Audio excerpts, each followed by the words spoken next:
Welcome back to Just Chattin'. And this is the series of videos that we now do only on Thursday evenings and not Sundays, not for a little while. As you can see, Audie is with me, purring loudly, and, yeah, you okay? Yeah, he's doing okay. Yellow for Catherine, for Lex's mom, for everybody dealing with cancer. We are sending our best wishes your way. And once the cat has decided to vacate my shoulder, I'll get a chance to show you how much yellow is in this scarf. So, I'm going to have to put a cat down because he is purring right in my ear and it's getting a little difficult to concentrate, mostly because every time I try to move to let him off, he just digs his claws in deeper. He does not want to go. So, I will be back after the intro, after I have divested myself of my little cat scarf here, and we'll get started. Come on.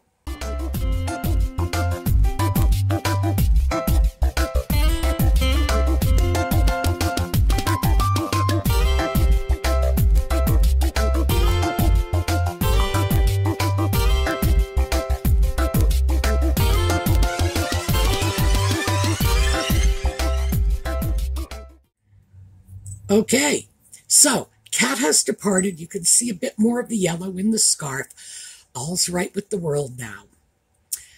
Let's start with the sock puppet and Nutmeg have been doing things separately lately. I expect it's more than just public appearances. They did a joint announcement for, I guess it was Remembrance Day, but it was an address delivered to the Colombian people that for some reason was widely publicized in the US and the UK. Not that it has anything to do with either of those two countries, but, and the cat is back. But still, and as someone had pointed out, it was a video clip, so there's no telling when it was actually recorded. Now what we're dealing with, yes, and the cat is in fact back in my lap. Excuse me. Okay, needy cat is gone again. I don't think this will last. What has been happening is they have been doing public appearances that are very separate, but also, given where these public appearances have been taking place, for the sock puppet, it's been Africa, it's Canada. For Nutmeg, it has simply been in, essentially, her own backyard. It's reasonable to conclude that they have been physically separated from one another for at least a month, maybe more. So I have to say, I'm not buying in to all of this nonsense of, oh, all is well in Montecito. I think the people who are speculating that divorce is on the way are probably correct. And certainly, I have to say that for someone like the sock puppet, who is always talking about how devoted he is to his imaginary children, seems a little odd to be gone for quite so long without them, especially since much of his time while he has been overseas has been spent in the company of other people's children. Something really strange about that. So let's start with the sock puppet and what he has been up to. He recently did a rather bizarre public appearance in Canada, allegedly hyping the Invictus Games, but in fact, it seems that he's far more concerned about hyping the sock puppet than he is about hyping the Invictus Games.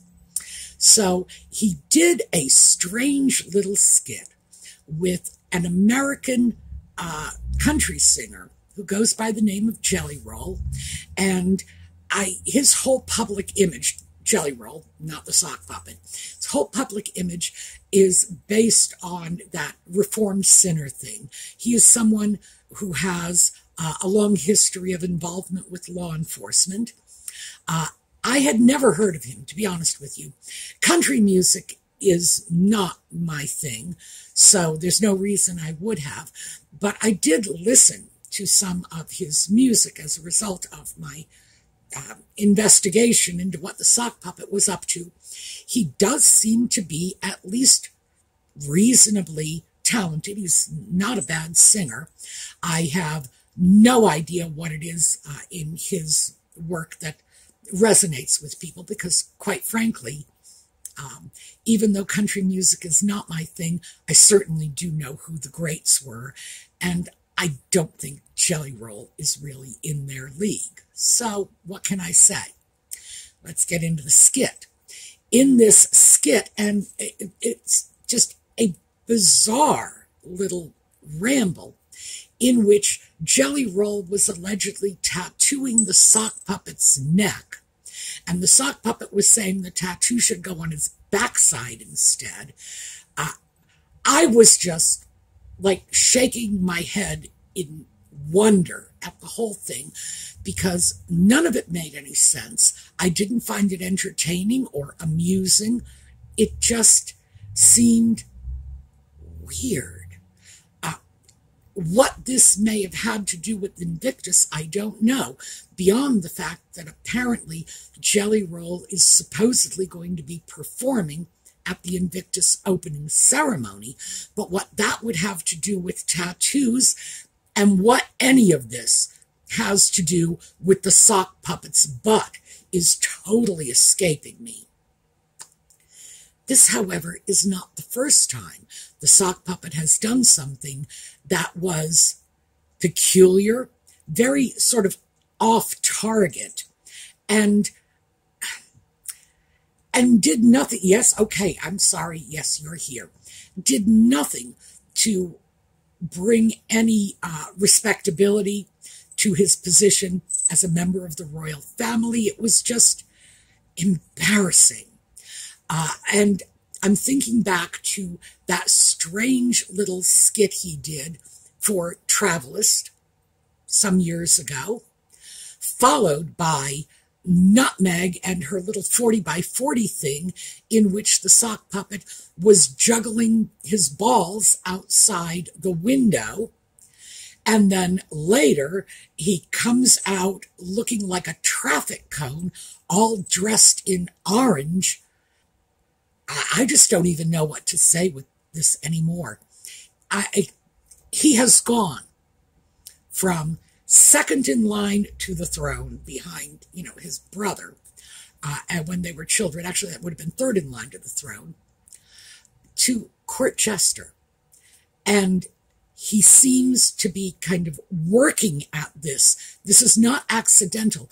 A lot of people find themselves in situations in which the world is either laughing at them or scratching their heads. And I think that's where we're all at this point.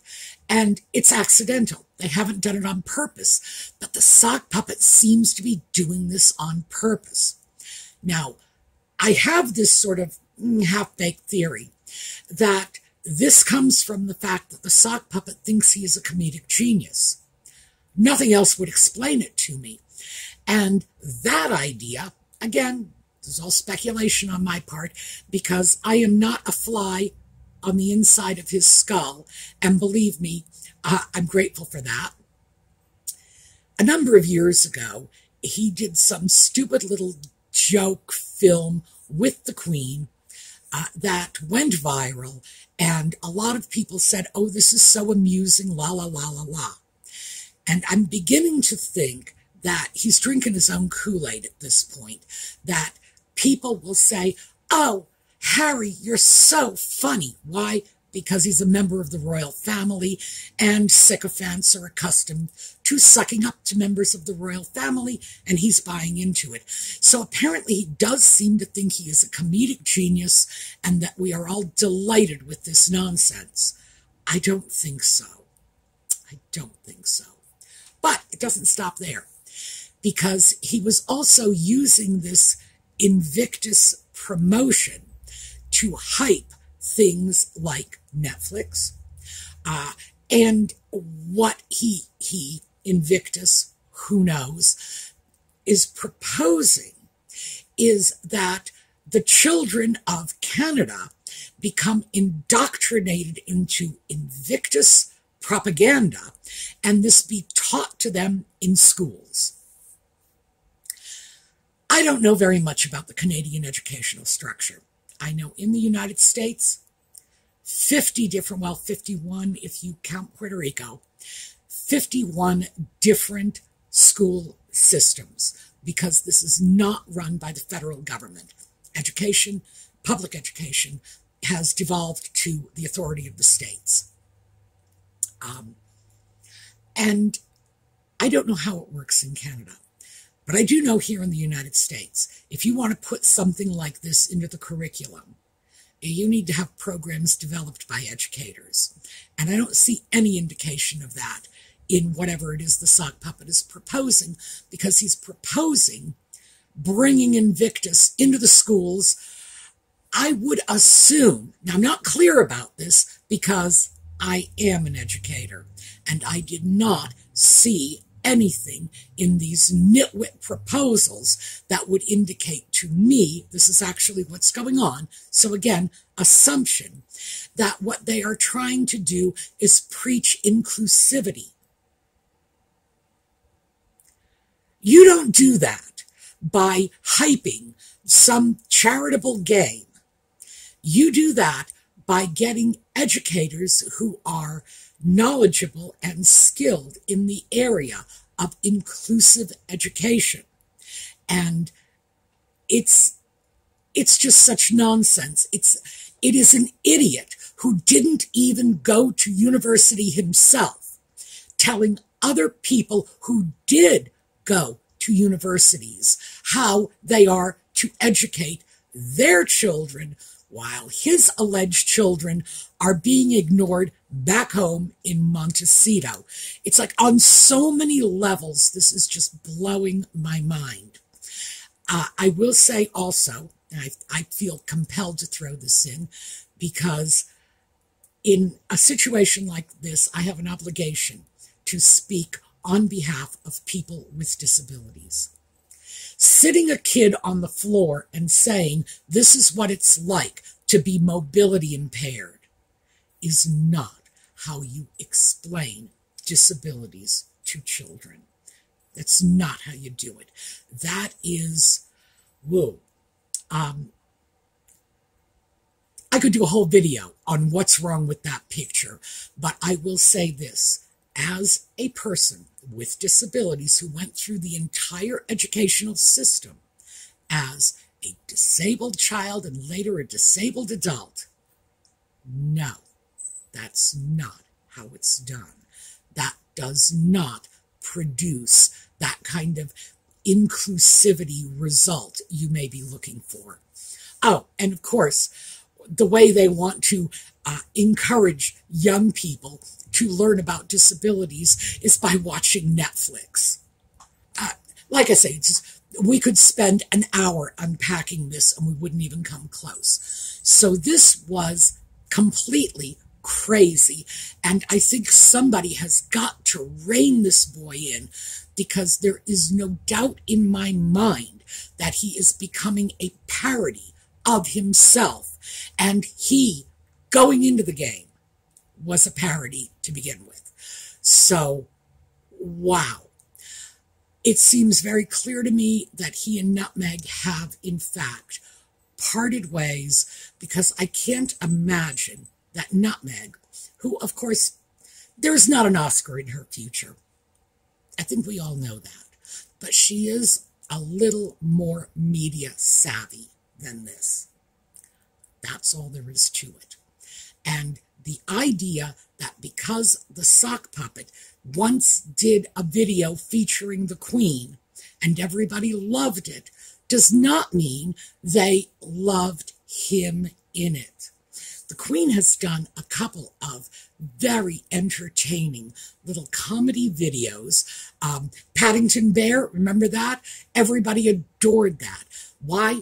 Because it was well thought out, well produced, and because it did nothing to tarnish the dignity of the Queen, of the royal family, of the monarchy, of the UK, or the Commonwealth. The Queen was always a dignified person, and even when she did comedy, it was always comedy with dignity. The Paddington was the Jubilee, so she was in her 90s at that point, and again, still in her 90s when she did the James Bond clip for the Olympics. And that was terrific. I mean, you had James Bond, you had the Queen, you had the Corgi. It was just so charming. People loved it. Parachuting out of the helicopter. I could watch that all afternoon. I could watch the little Paddington one all afternoon. And I think the sock puppet doesn't quite understand that it wasn't about him. It was about her. So, no. She was the one who seems to have had a gift for comedy, not him. All right, let's move away from that because, as I say, I could unpack this all day long. It was just crazy, even for the sock puppet. Nutmeg, meanwhile, and people are saying, well, he's off here, where's Nutmeg? Well, she was off partying with someone named Katie Lee, a hairdresser, a celebrity hairdresser, sorry, I should put that in, who is now her new best friend, cited all the articles in the video notes. Oh yeah, her new best friend, not to be confused with Nanaki Pretty, who was once her best friend, or Serena Williams. Remember when Serena Williams was her best friend? Lizzie Cundy, that's it. I'm sorry. She's a British person. I really don't know who she is. That was another one of her best friends. The Suits actresses, Abigail Spencer and Sarah Rafferty. That's the one. Okay, got that one. Yeah, it's like this woman changes best friends the way you and I change our underwear. Remember, Jessica Mulrooney was the maid of honor at her wedding. She's gone. Everybody is gone.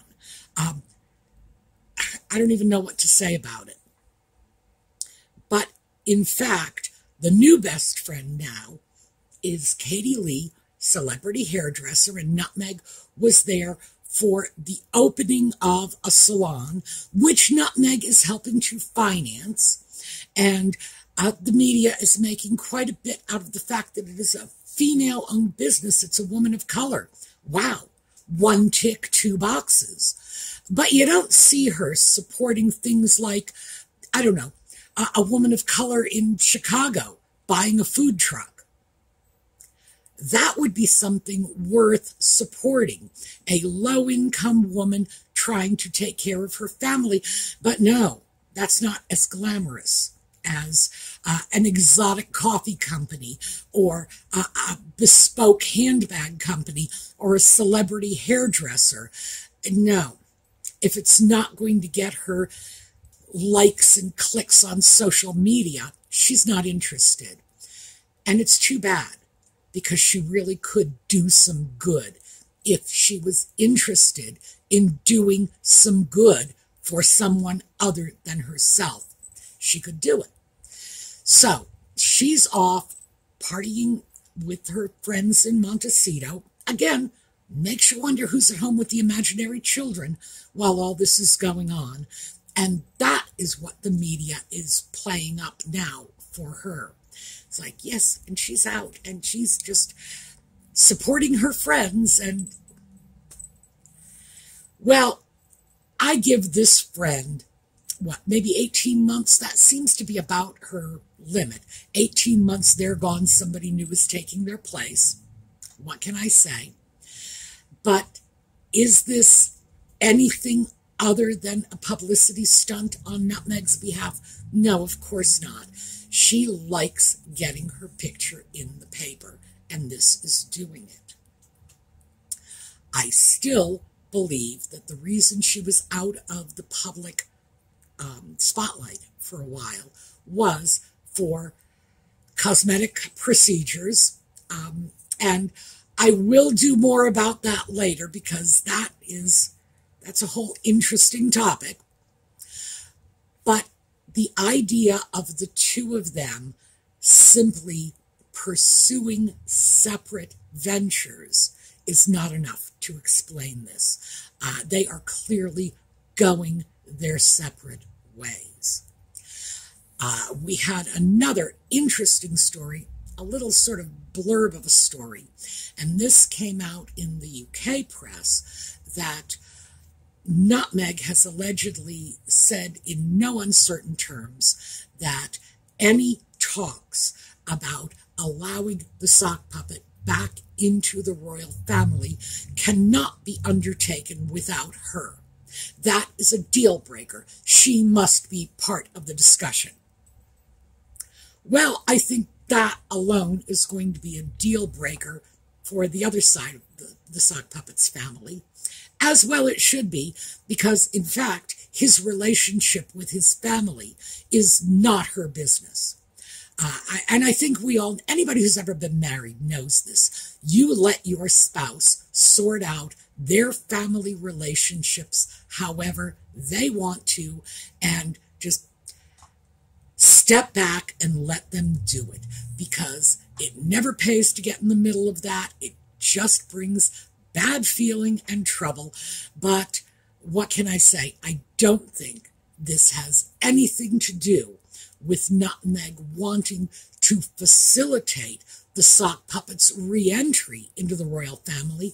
I think that all of those commentators claiming that this is part of her narcissistic agenda are probably quite correct on this score. I think this is another way of driving a wedge between the sock puppet and his family. I think just by throwing something like that out there, she is peeing in the well, frankly, and making sure that the royal family is not going to attempt to re-engage with him. So yeah, maybe this is one of those narcissistic, alienate him from everyone else who cares about him, or cared. I don't know what their situation is now. I would imagine for many members of the royal family, it would be cared past tense. For his father, I'm pretty sure it's still present tense. But yeah, this would be a good way of just tearing down any hope of a reconciliation simply by saying, well, if I'm not part of it, it's not going to happen. That would be enough to scare me off. That would be the point at which I would say, well, then I guess it's not going to happen. So we'll have to see how this plays out. Do we have anything earth-shattering and newsworthy here? No, we don't. We just have the sock puppet crumbling. We have Nutmeg dancing while Rome burns. So yeah, it's kind of business as usual. But I do think if we take a step back and look at it in that perspective, the sock puppet crashing and burning, Nutmeg partying, I think we are seeing the direction this is moving in. All right, that is what I have for you today. We will be taking a look at a slideshow on the way out. I hope to see you all again next time. In the meanwhile, have a terrific day.